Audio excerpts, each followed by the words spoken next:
The founder of the United Renaissance Party, Mr. Kofi Wayo, has backed calls for electoral reforms following the election petition hearing. Speaking to GTV, Mr. Wayo said that the Electoral Commission should lead the reforms because it is well versed in the electoral process.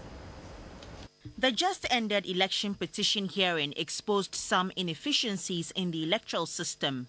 This has been a subject of debate, and policy think tanks, political parties and civil society organizations have joined calls for the need for electoral reforms to improve the election process in the country and eliminate avoidable errors.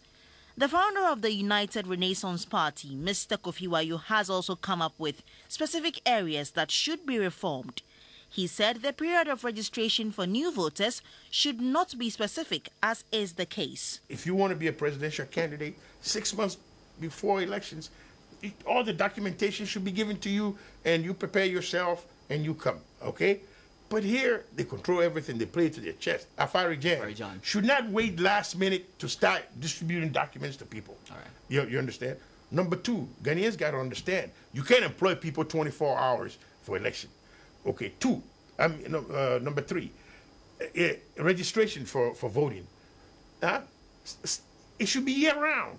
It shouldn't be something with pressure. You know, we Africans, hey, get an ID card. You got to get in 30 days. I mean, come on. I mean, you know, once you're 18, just walk into any police station. You know, tell them you're 18, show your birth certificate. They register you, right? And then you have an ID. As to whether or not the EC itself should be the body to lead these reforms, Mr. Wayo said no other institution but the EC should champion the reforms.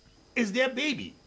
You understand? They gauge the papers. They're in charge. It's an organization which is in charge.